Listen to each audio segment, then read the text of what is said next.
A continuación, Conferencia 1. Sos una obra maestra. Edwin Cárcamo.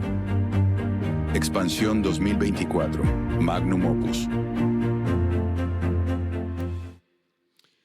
Buenas noches. Estamos aquí durante 3 días y Dios va a estar hablándole a nuestro corazón. Sos una obra maestra y Dios está haciendo algo. Si Él es el Dios de la obra maestra, démosle un fuerte aplauso a Él, porque Él se lo merece. ¡Vamos! Bien. Sean todos bienvenidos a Magnum Opus. Una gran obra está en camino, está en proceso y Dios la está haciendo. Estás aquí hoy y tal vez como líder te sientes en tu punto más alto, en tu momento más importante, o estás hoy aquí y te sientes en el momento más bajo, estás agotado, estás a punto de tirar la toalla, has estado molesto, has estado enojado, has estado desanimado. No importa en la circunstancia en la que estés hoy, Dios te trajo aquí porque quiere hablarte. Quiero comenzar esta noche haciendo una pregunta. Y la pregunta es: ¿cómo están tus niveles de satisfacción como líder? Piensa, a nivel de familia, a nivel de tus emociones, a nivel de tu trabajo, tu liderazgo, tu privacidad, tu vida pública. ¿Cómo están tus niveles de satisfacción? Eso es importante para estos 3 días. Eso es importante para lo que viene, para lo que Dios va a hacer en tu vida. Quiero que vayamos juntos al libro de Efesios, capítulo 2, versículo 10. El apóstol Pablo dice: pues somos la obra maestra de Dios. Pon tu nombre ahí. Pues yo, Carlos, Marcos, Juan, soy la obra maestra de Dios. Él nos creó de nuevo en Cristo Jesús. La dinámica de lo nuevo está en Cristo. Vida nueva, vida abundante está en Cristo. En Cristo Jesús. Es súper importante esa parte del verso. En Cristo Jesús. Con Cristo estoy, en Cristo, a fin de que hagamos las cosas buenas que preparó para nosotros tiempo atrás. Si te fijas, la dinámica del Magnum Opus, la dinámica de la gran obra, está conectada a toda la dinámica de hacer, a todo lo que Dios quiere que hagamos. Y no solo que hagamos, Dios se tomó el tiempo de preparar todo eso para que tú y yo anduviésemos en eso. Magnum Opus. Vas a estar escuchando esta frase, vas a estar viendo esta imagen, Magnum Opus, y el corazón es una gran obra. No es una obra cualquiera, es una gran obra. No lo puedes comparar con ninguna obra arquitectónica, una obra musical, cualquier obra humana. No se puede comparar con la gran obra divina, la gran obra de Dios. Tiene que ver con una obra de artesanía, tiene que ver con la palabra poema. Somos el poema de Dios. Soy la creación de Dios. Piensa en eso, soy la creación de Dios. Podrías decir, para arrancar esta noche en tu mente: Dios me creó, Dios me salvó y Dios me capacitó. Eso es el Magnum Opus. Dios me creó, Dios me salvó y Dios me capacitó. Entonces queremos comenzar diciendo que no solo eres creado, eres necesario. No solo eres creado, eres necesario. Cuando regreses a tu casa, eres necesario en tu familia.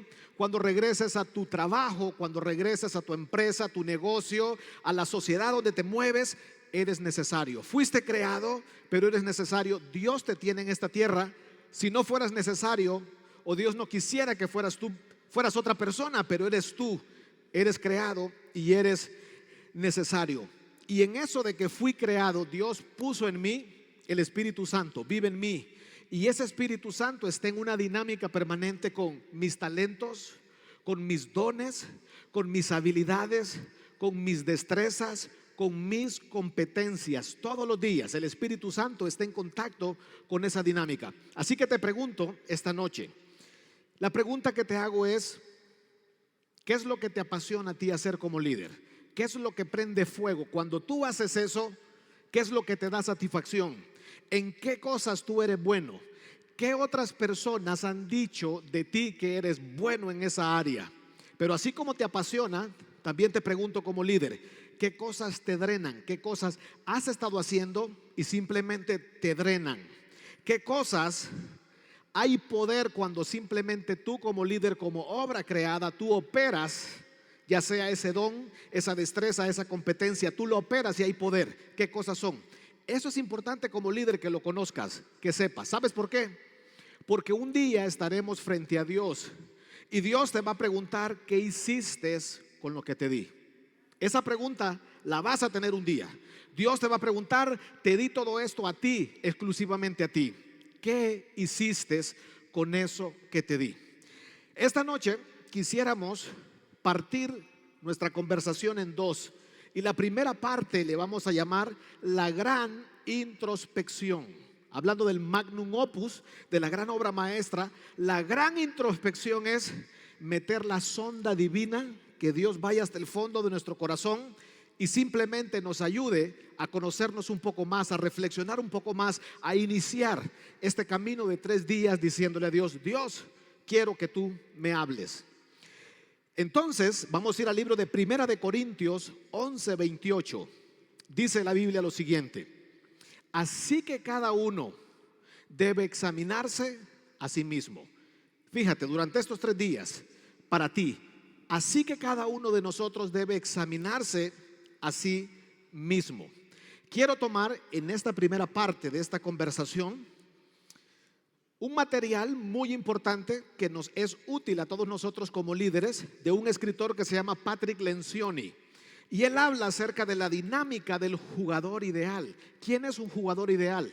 La próxima vez que tú contrates a alguien, piensa, considera estos elementos. Hoy, en el mundo donde tú te mueves, donde tú estés, lo que estás haciendo en tu familia, con las personas que te rodean, en tu liderazgo, piensa, considera estas 3 cosas.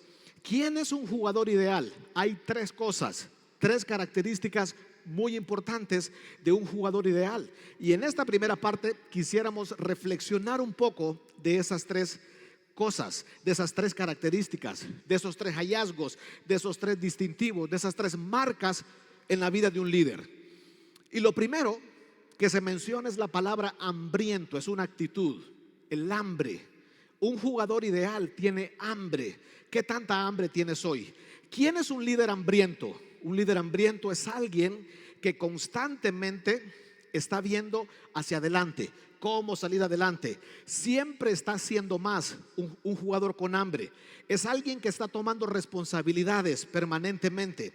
Es alguien automotivado, que lo que no sabe lo aprende, lo que no sabe lo investiga. Piensa, ¿qué tan hambriento eres? ¿Qué tan hambriento soy hoy? Los líderes o jugadores ideales con hambre tienen iniciativa. Se levantan cada mañana con iniciativa, buscan la manera. Simplemente, un líder con hambre busca la manera. ¿Qué pasaría si hoy buscas la manera en tu familia? Buscas la manera en tu trabajo, buscas la manera como gerente, solo buscas la manera. Eso es hambre. Y otro elemento que tiene que ver con hambre es la diligencia. Están pensando siempre en el siguiente paso. ¿Qué oportunidad puede venir? Eso es hambre. Dios quiere que tú tengas hambre. Dios quiere que despertemos esa hambre, ese fervor. Una segunda característica de un jugador ideal es la inteligencia. Es inteligente. Pero no solo se trata de inteligencia de data, de información, de capacidad de almacenar. Cuando pensamos en inteligente, tiene que ver cómo se mueve en el mundo relacional. Un líder inteligente tiene un sentido profundo para con las personas, tiene una habilidad relacional. Entonces tú puedes decir: no, Dios me hizo así. Creo que puedes mejorar relacionalmente. Dios quiere que mejores relacionalmente. Al fin y al cabo, Dios te usa con personas. Una persona inteligente es una persona con la habilidad de saber qué está pasando en el grupo. Una persona inteligente es la que sabe qué está pasando en el grupo, pero puede interpretar qué está pasando a nivel individual. Qué está sintiendo cada persona, qué está sintiendo cada habitación de mi casa, qué está sintiendo mi cónyuge, qué siente la persona que está arriba de mí, que está abajo de mí, que está a los lados de mí. Tiene esa inteligencia y Dios nos la puede dar. Una persona inteligente hace buenas preguntas. Alguien dijo que una buena pregunta resuelve el 90% de la situación. El líder inteligente hace buenas preguntas. La próxima vez que estés en un conflicto, haz una buena pregunta. Y para eso tienes que escuchar, porque los líderes inteligentes escuchan. Son personas con capacidad, como lo dijo el líder de la iglesia de Jerusalén, Santiago, dijo que seamos tardos para hablar, pero que seamos rápidos para escuchar. Tener la capacidad de poder escuchar más. Entonces un líder inteligente tiene juicio, tiene discernimiento, tiene criterio y puede ser agudo. Tú dices, yo no soy ese, pero Dios quiere trabajar en eso. El magnum opus de Dios es que Dios quiere trabajar en nosotros de manera integral. Y hay una tercera característica de ese jugador ideal que todos quisiéramos tener en el equipo, que todos quisiéramos mejorar en esa área, y tiene que ver con algo tan bíblico y tan profundo como es la humildad. La humildad puede ser muy inteligente, puede ser muy hambriento, pero es necesario la humildad. Y la humildad es carecer de un ego excesivo, simplemente hacer que nuestro ego mengue, reducir nuestro ego. No les importa tanto el estatus, ese es un líder humilde. No les importa tanto el estatus, están menos atentos a sí mismos. Piensen eso. Cada semana estoy menos atento en sí mismo. No tengo la cámara toda la semana en mí, en mi familia, pienso en mí. Comparten el crédito. Estas son las personas humildes. Buscan el éxito colectivo. No es pensar menos de mí mismo, pensar menos o creerte más, sino pensar menos en mí mismo. Eso es una gran diferencia. Pensar menos en mí mismo. Ahora, es muy probable, fíjate, que muchos de nosotros como líderes solo tengamos una de estas y tengamos la carencia de dos de estas. Así que quisiéramos hacer la ecuación de cómo funciona cuando un líder, por ejemplo, es humilde. Un líder es humilde, pero está sin hambre y sin inteligencia. Ese un líder es un peón. Suena duro, suena fuerte, pero simplemente tenemos humildad, pero Dios quiere que podamos crecer en hambre, crecer en esa inteligencia relacional, para simplemente no solo estar allí ocupando esa silla, ocupando ese lugar, ese trabajo. Dios quiere darte más. Dios preparó muchas obras anticipadamente. ¿Qué pasa cuando un líder simplemente se queda el resto de tu vida siendo inteligente nada más? Simplemente te apasiona y te encanta la inteligencia y dices, esto es lo máximo en mí. Un líder inteligente sin humildad y sin hambre es un encantador, nada más. Un encantador. Les cae bien a las personas, caes bien, entras bien, la gente te adora, pero con el paso del tiempo va a pasar factura, porque simplemente solo somos un encantador.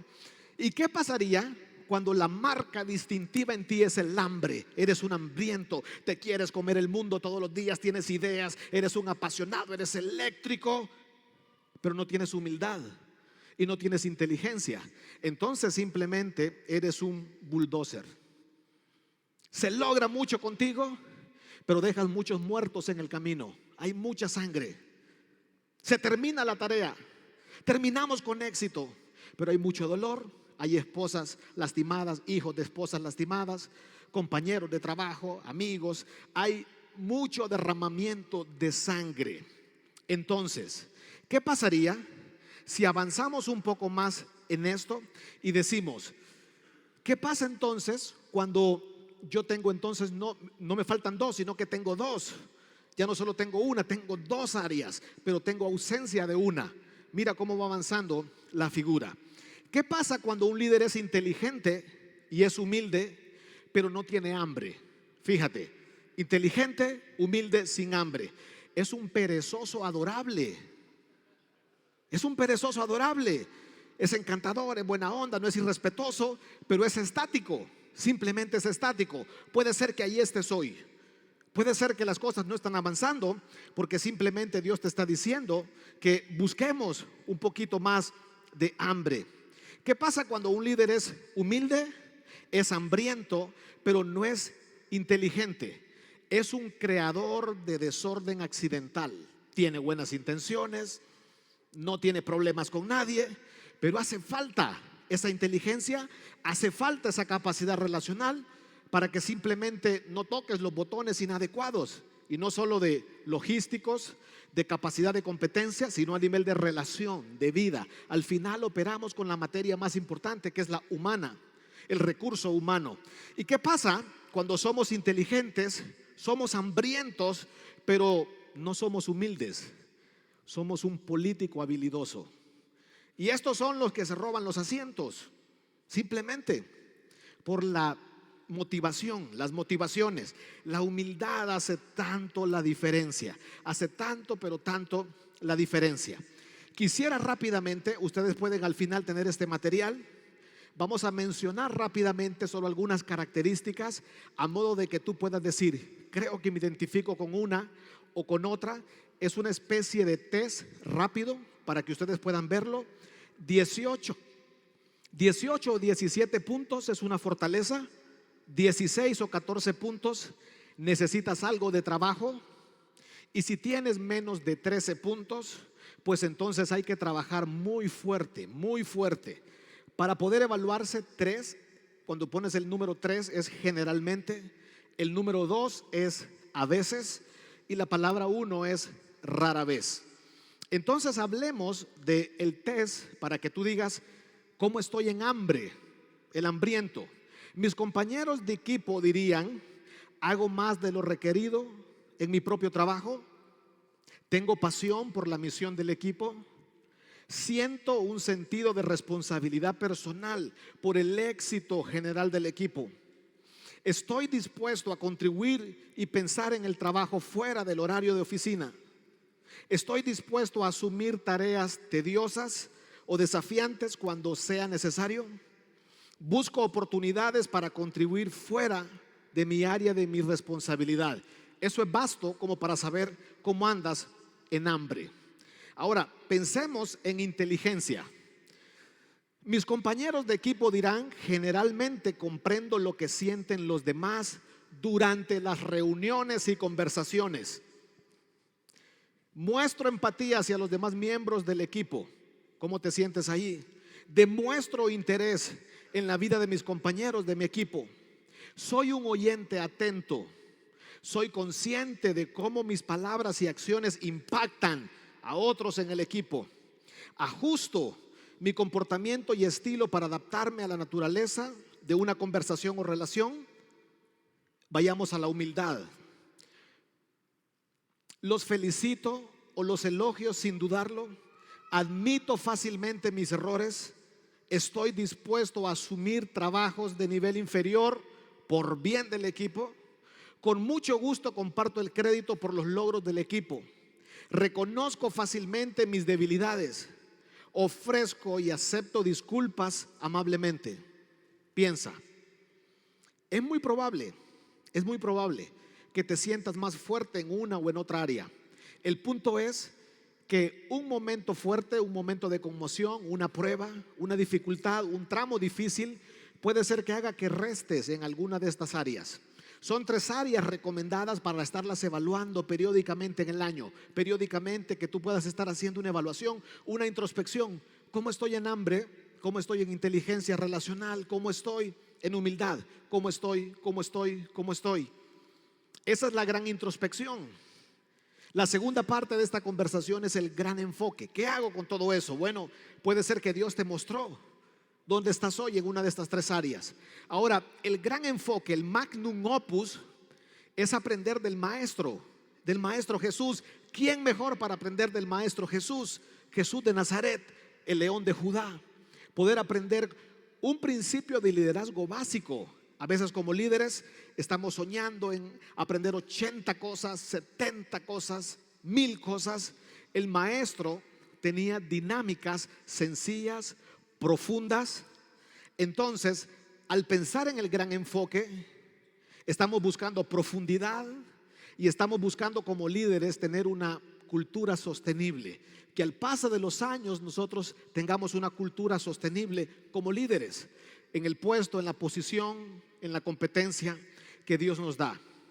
Y lo que vamos a hacer es leer 2 pasajes de la Biblia, 2 porciones de la Biblia, narradas simplemente por 2 hombres diferentes, 2 ópticas diferentes, sin contradecirse. La suma de tu palabra es verdad. Y en la combinación de esas dos porciones bíblicas vamos a encontrar ese gran enfoque que todos nosotros necesitamos para ese magnum opus, ese gran enfoque que necesitamos para que Dios siga construyendo esa obra en nosotros todos los días, que podamos ver lo que Dios quiere hacer. Vamos a ir al libro de Mateo, capítulo 26. Pienso que este es uno de los momentos más fuertes en la vida de Jesús. Pienso que es una de las reacciones más impresionantes que Él enseña acerca de hacer liderazgo. Jesús mismo. Y está en el lugar importante con sus discípulos. Está a punto de morir. Está a punto de ser entregado por uno de sus amigos, Judas Iscariote. Estás convencido de que hay un momento de traición que se aproxima. Entonces Jesús llegó con ellos a un lugar que se llama Getsemaní y dijo a sus discípulos: sentaos aquí mientras yo voy allá y oro. El magnum opus enseña. Jesús está enseñando vida, está con ellos, está entrenándolos y les dice: quédense acá y observen lo que yo hago, observen en lo que yo me enfoco, observen cómo se hace esto. Quédense acá mientras yo oro. ¿Qué es lo que hacía Jesús? ¿En qué se enfocaba Jesús? Para que vayamos descubriendo entonces de qué se trata el gran enfoque en la vida de un líder, hablando de profundidad, la oración. Mientras oraba, dice el pasaje, y tomando consigo entonces a Pedro y a los hijos de Zebedeo, comenzó a entristecerse y a angustiarse. Jesús toma al grupo de sus discípulos y después de ese grupo de sus discípulos toma otro grupo más privado. Jesús está con sus discípulos en la cocina o está allí en la sala, como lo quiera llamar, en un momento privado, y toma otro grupo de amigos y les dice: vénganse acá todavía, quiero enseñarles algo más. Está orando y posteriormente simplemente se revela y les dice: quiero que vean que un líder siente, quiero que vean que un líder se quiebra, quiero que vean que un líder es de carne y hueso. Y dice: comenzó a entristecerse y a angustiarse. Yo no sé tú, pero si ves a tu líder, al que tú sigues, al gran líder, y lo ves en ese momento descomponerse, no era fácil para los discípulos ver a Jesús en ese cuadro. Era un momento privado. Y Jesús dice: comenzó a entristecerse y a angustiarse. Ellos estaban acostumbrados a verlo operar milagros, a solucionar cosas. Él tenía una respuesta siempre para todo. Y lo ven que empieza a entristecerse y a angustiarse. Esas palabras son fuertes en la vida de un líder. Comenzó a angustiarse y a entristecerse. Entonces les dijo: mi alma está muy afligida hasta el punto de la muerte. Quedaos aquí y velad conmigo. Está con ellos, les enseña la oración y los invita y les dice: por favor, ayúdenme, por favor, sean parte, háganlo conmigo, estoy compartiendo la carga contigo, por favor, quédense aquí y velen conmigo. Él necesita la intensidad espiritual de sus amigos, él necesita la fortaleza, la cobertura espiritual de sus amigos. Y adelantándose un poco, cayó sobre su rostro y orando y diciendo. Me gusta, adelantándose un poco. Entre más se adelantaba, más profundo. Posiblemente en ese momento los discípulos ya no podían verlo tanto, pero mientras más se alejaba, más se profundizaba. Cayó de rodillas y estaba orando al Padre. Estaba allí clamando: Padre mío, si es posible, que pase de mí esta copa, pero no sea como yo quiero, sino como tú quieras. Versículo 40. Vino entonces a sus discípulos y los halló durmiendo. Los halló durmiendo. Y dijo a Pedro: ¿con que no pudiste velar una hora conmigo? Jesús está cuestionando a Pedro enérgicamente. Pedro, una hora, simplemente una hora, Pedro, conmigo, que fueras parte de esto, conmigo, no lo pudiste hacer. Y le dice amablemente: velad y orad para que no entréis en tentación. Pedro, el espíritu está dispuesto, pero la carne es débil. ¿Cuántos momentos te has sentido así? Que de verdad tú sabes que el espíritu ahí está contigo, pero te alejas un poco y la carne empiezas a ceder. La carne es débil. Jesús le dice: hey, la carne es débil, Pedro.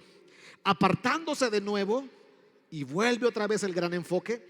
Apartándose de nuevo, oró por segunda vez.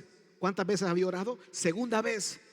Una segunda vez, allí en uno de los momentos más críticos se está enseñando. Una segunda vez oró diciendo: Padre mío, si esta no puede pasar sin que yo la beba, hágase tu voluntad.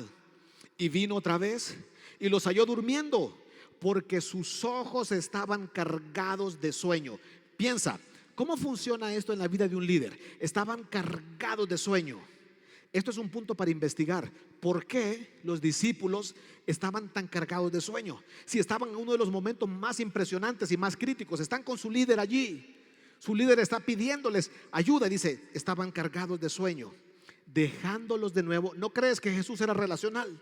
¿No crees que Jesús era inteligente relacionalmente? Dejándolos de nuevo, dice el pasaje, dejándolos de nuevo, se fue y oró por tercera vez. Enfático el evangelio, oró por tercera vez.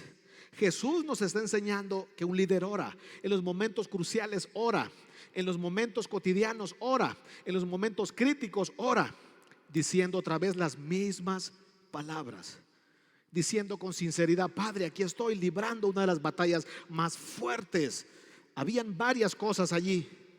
Entonces vino a sus discípulos y les dijo: ¿todavía estáis durmiendo y descansando? ¿Por qué hay momentos donde Dios dice que descansemos? ¿Por qué hay momentos donde dice: vengan a mí los que están cansados y cargados y yo los haré descansar? Lo que pasa es que hay momentos donde no precisamente se descansa. Hay momentos de combate, hay momentos de guerra, hay momentos de intensidad.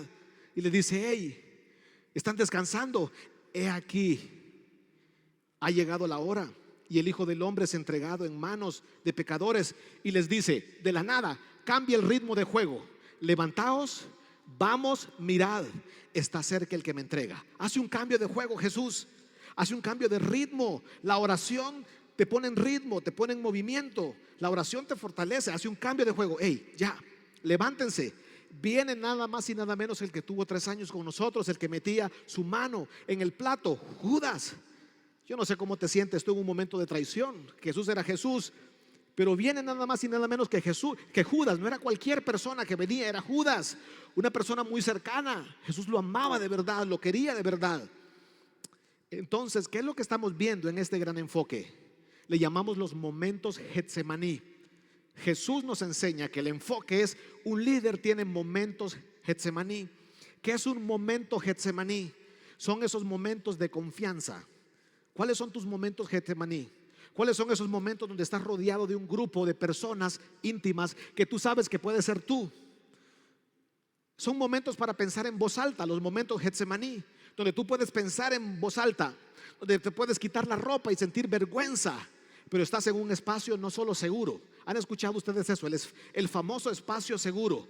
No solo debe ser un espacio seguro, es un espacio valiente, donde simplemente nosotros podemos quitarnos la ropa, aún con la vergüenza, donde tenemos conversaciones difíciles. Esos son los momentos Getsemaní. Los momentos Getsemaní son esos momentos donde admitimos, son esos momentos donde reconocemos. Los momentos Getsemaní. Esa misma historia Lucas la narra desde otro ángulo. Mismo contenido, otros ángulos y otros elementos que nos ayudan a entender algunas cosas. Vayamos al libro de Lucas. Miremos cómo lo narra en Lucas 22. Y saliendo se encaminó como de costumbre. Ya Lucas nos dice: Jesús era un tipo que oraba. Jesús era un tipo de tiempos privados. Jesús era Jesús y hacía lo que hacía porque era disciplinado en lo interior, en lo privado, como de costumbre. Así, hacia el monte de los olivos, y sus discípulos también le siguieron. Entonces es válido decir: ¿cuál es tu monte de los olivos? Es válido decirlo hoy.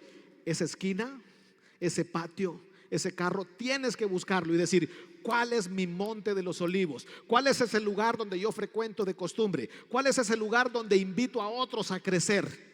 Un tiempo privado donde tú los invitas y les dices: aquí yo crezco, aquí yo veo cosas sobrenaturales, aquí hay vida abundante, aquí hay crecimiento, aquí hay transformación.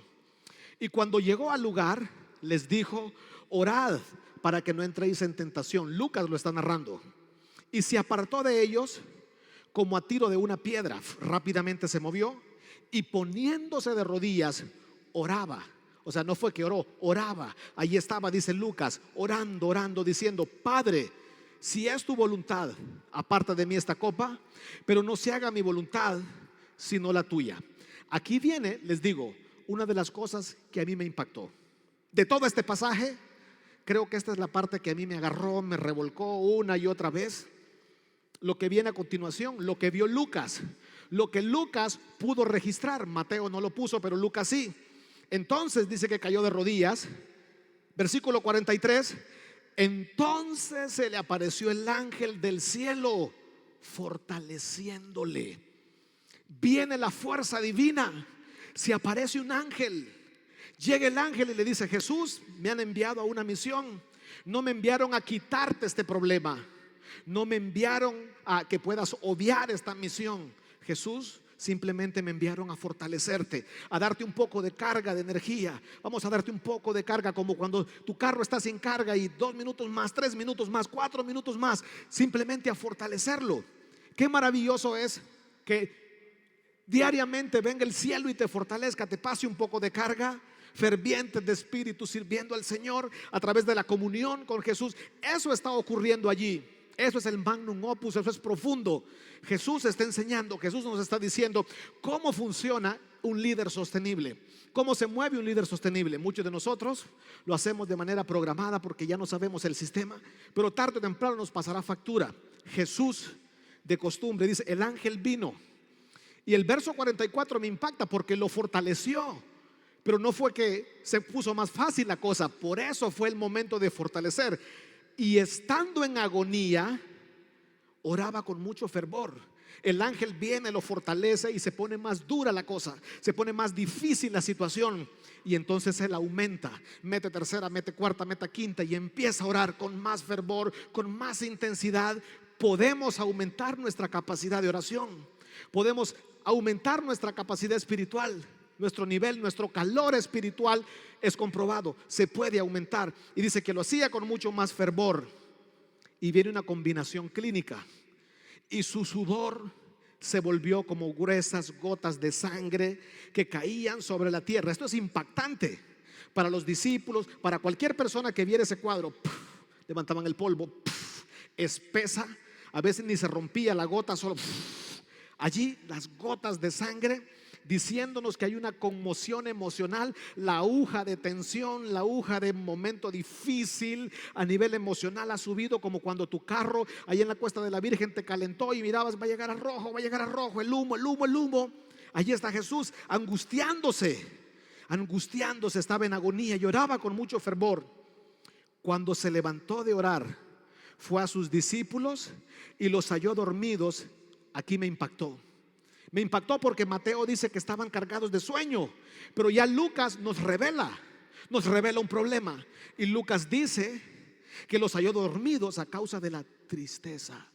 Wow, estaban tristes. Hay una conexión entre la tristeza y el sueño. Hay una conexión entre la tristeza y la desobediencia. Hay una conexión entre la tristeza y mi estado de ánimo. Y dice: estaban dormidos, dice Lucas, a causa de la tristeza. Tenemos que investigar un poco cuál es este rollo que está aquí. ¿Por qué, si era un momento tan impactante? ¿Por qué, si es un momento tan determinante en la vida de Jesús? Y para esos hombres falta escribir el libro de los Hechos, y ahí están ellos durmiendo. Y les dijo: ¿por qué duermen? ¿Por qué duermen? No les aceptó. Señor, estamos muy... No se los aceptó. Hay momentos donde dicen: no avalo esto. Los levantó y le dice: cambio de actitud. Los levantó. Levantaos, pero no solo los levantó. El gran enfoque: levántense y oren. Levántense y oren. Simplemente levántense y oren para que no entréis en tentación. Una de las tentaciones más gruesas, fíjate, de las tentaciones más gruesas está el sexo, está el poder, está el dinero, está todo eso, tiene su lugar. La tristeza. Un líder puede andar triste. Podemos andar triste y no saberlo. Y estamos siendo presa fácil. Estamos siendo presa fácil por nuestra tristeza. Simplemente la tristeza. Y me surge una pregunta: ¿por qué no es bueno estar triste? Yo diría: ¿por qué no es bueno permanecer triste? Porque la tristeza es una emoción. Me impactó hace unos meses atrás. Estaba leyendo Juan 11, cuando Jesús resucita a Lázaro, y me impactó ese día que leí esa historia, porque dice que cuando estaba frente a la tumba y Jesús todavía estaba enojado, dice, léelo, estaba frente a la tumba y aún todavía Jesús estaba enojado. Después de una emoción fuerte puede haber un milagro. O sea, la tristeza revela que Dios quiere hacer una gran obra. La tristeza revela que Dios quiere hacer algo, pero necesito saber qué fue lo que pasó. Y Lucas logra investigar y lo plasma y dice, hey, a causa de la tristeza. ¿Qué dinámica tiene la tristeza en la vida de un líder? Cuando estamos tristes, estamos en una zona que se llama zona de riesgo. La zona de riesgo, la zona de la tentación, cuando estamos tristes. Y aunque tú digas, no, yo no soy triste, yo no estoy triste, pon atención. Porque eran hombres que estuvieron 3 años con Jesús, eran tigres, y ellos están allí en Getsemaní, viendo lo que estaban viendo y estaban tristes. ¿Lo sabían o no? Estaban tristes. ¿Por qué estaban tristes? Habían muchas cosas. Pedro, lo que le venía para Pedro era que iba a negar a Jesús 3 veces. Los discípulos iban a mover todos, iban a dejar solo a Jesús. Jesús iba a resucitar y en Juan 21, tú sabes la historia, los fue a buscar allá. Pero en ese momento Jesús les está diciendo, hey, oren, la tristeza juega un papel importante. Entonces, quiero darte algunos detalles acerca de la tristeza. Piensa lo que provoca la tristeza en la vida de un líder, lo que provoca la tristeza en mí. Por eso no es bueno permanecer triste. Está bueno que te entristezcas de vez en cuando, pero busca el Getsemaní. Primero, la tristeza me debilita. Te va a ir debilitando como líder. Lo aceptes o no, te va a ir debilitando poco a poco. Tu familia lo va a notar, tu gente lo va a notar, la gente que te ama y que te quiere lo va a notar. Jesús lo está notando. Jesús les está diciendo, Lucas lo puede asimilar. La tristeza me aleja. Fíjate, la tristeza me aleja, no me hace una persona cercana. Una persona que está fuera del límite no es cercana, es una persona que anda distante, es una persona que anda huyendo. Pero la tristeza, otra de las cosas que hace es que me confunde. Qué grueso es para un líder estar confundido y no poder guiar a su familia, confundido teniendo todas las competencias que Dios nos ha dado, confundido. Y si vas al libro de Lucas capítulo 22, te vas a dar cuenta que la tristeza agota, nos va agotando, no solo debilita, te agota, te va desconfigurando, te va destruyendo hasta los huesos, dice el proverbio, los huesos se quiebran. Pero hay algo más fuerte con la tristeza. Se ve una emoción pasiva, la tristeza. Escucha esto. La tristeza nos enfría. Y eso es grueso. Nos enfría. No te das cuenta cuando nos va enfriando poco a poco. Y hay algo más delicado con la tristeza. Nos atrapa. Cuando menos se acuerda, tú estás moviéndote y estás en una red.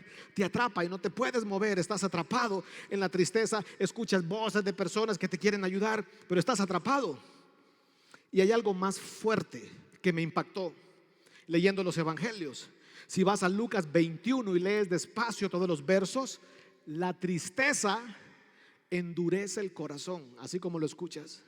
La tristeza endurece el corazón y nos vamos endureciendo. A veces no es porque te hicieron esto, te hicieron aquello, simplemente porque no estás manejando la tristeza de manera correcta.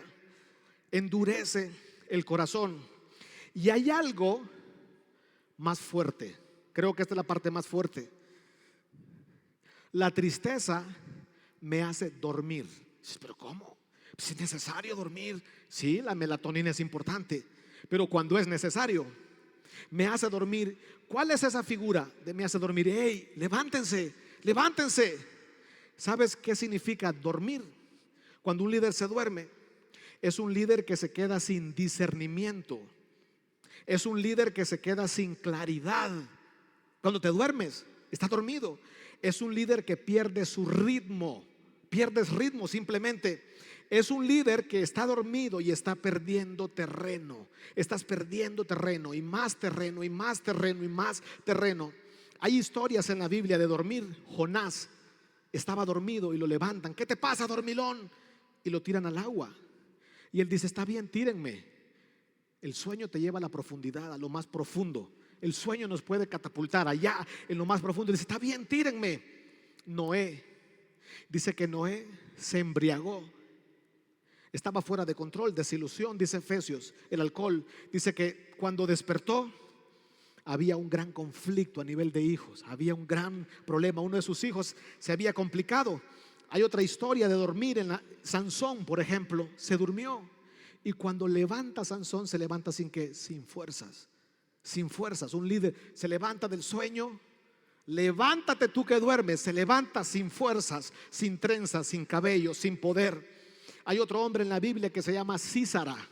Ese hombre está dormido y va donde una mujer que no es su esposa, pide agua, le dan leche, y esta mujer le clavó una estaca en el sentido, aquí lo atravesó.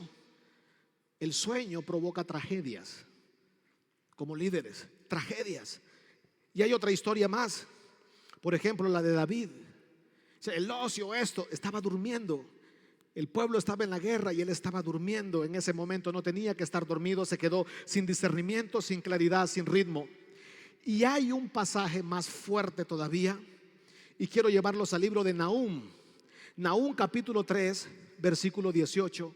Dice la palabra: duermen tus pastores, oh rey de Asiria, tus nobles reposan, y tu pueblo está disperso por los montes, y no hay quien los reúna. Wow. Ese pasaje es fuerte.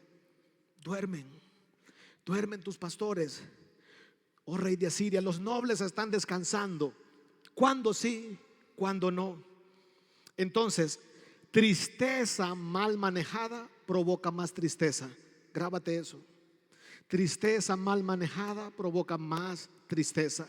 Jesús nos enseña a sangrar nuestras emociones.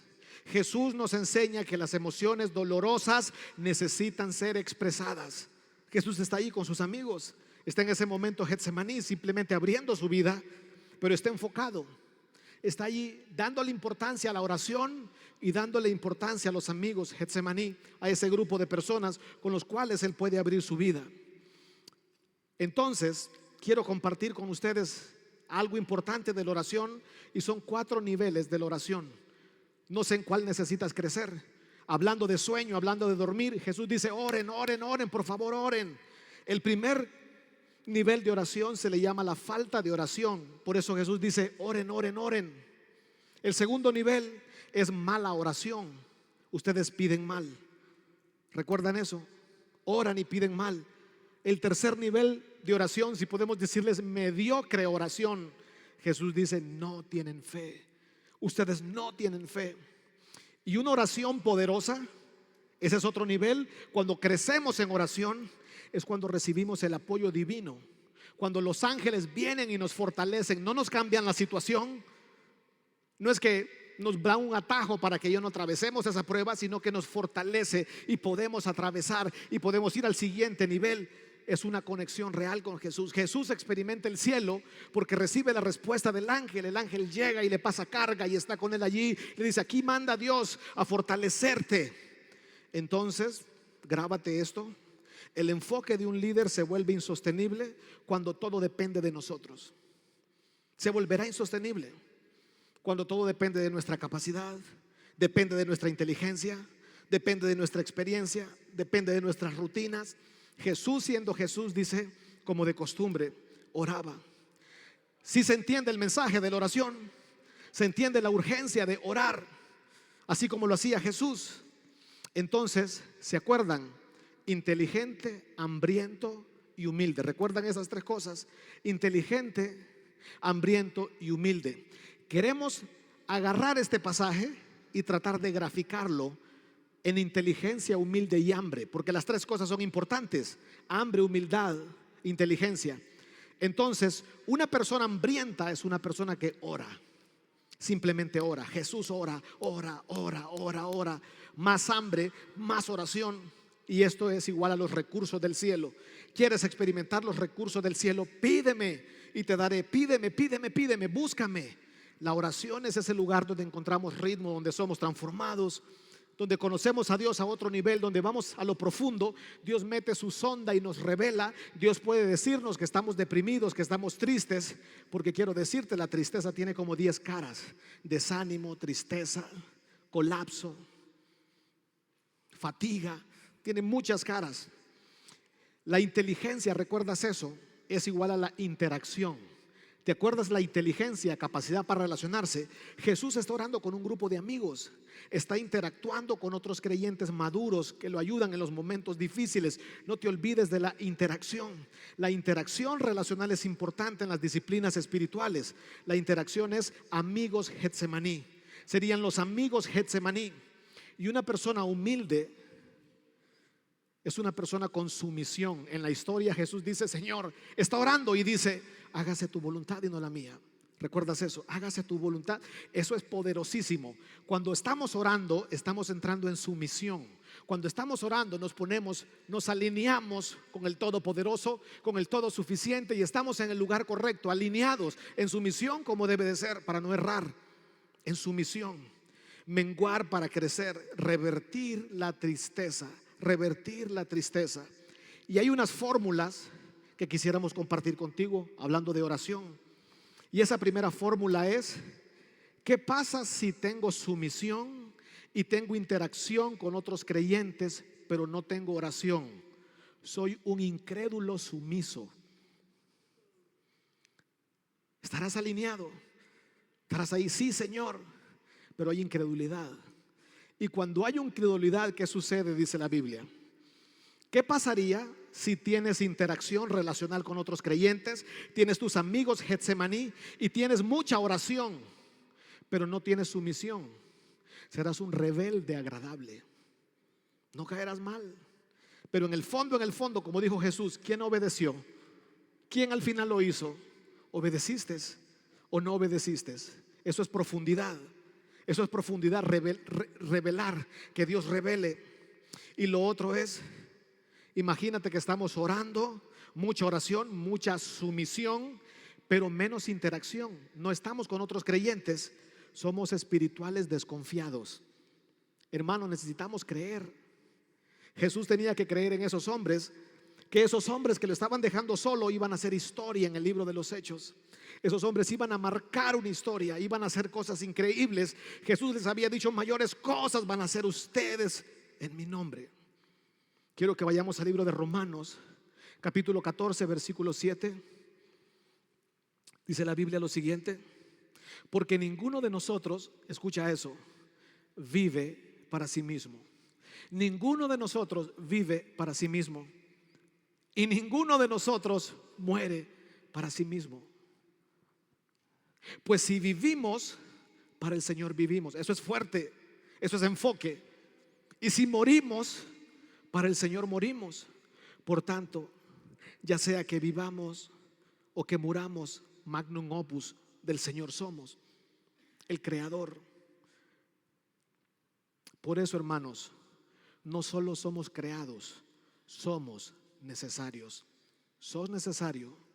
Dios cree en ti, Dios tiene un plan para ti, y Dios te está usando y te va a usar. ¿Qué te parece si te pones de pie y oramos a Dios?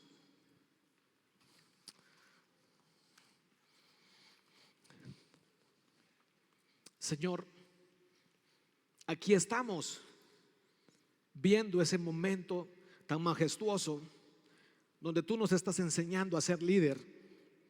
Estás allí en el Getsemaní, no estás librando una batalla solo, estás rodeado de un grupo de amigos, de personas con las que tú puedes ser vulnerable, y estás enseñándonos, Señor, cómo los ángeles pueden venir a fortalecer, cómo los recursos del cielo son importantes para nosotros como líderes. A veces hay tantas cosas en las que nos enfocamos para mejorar, y esta área tan importante la dejamos como último recurso. La oración, permite que sea nuestro primer recurso todos los días, Señor, como era tu costumbre. Te pedimos que nos sigas revelando ese gran trabajo, esa gran obra, esas cinceladas que tú estás haciendo todos los días.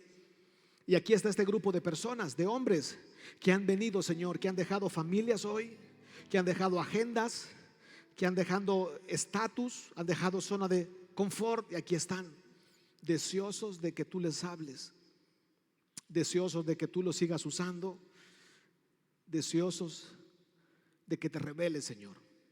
Sigue transformándonos durante estos 3 días. Queremos salir más enamorados de ti que nunca, y más enamorados de lo que tú estás haciendo en nosotros. Gracias en el nombre de Cristo. Amén.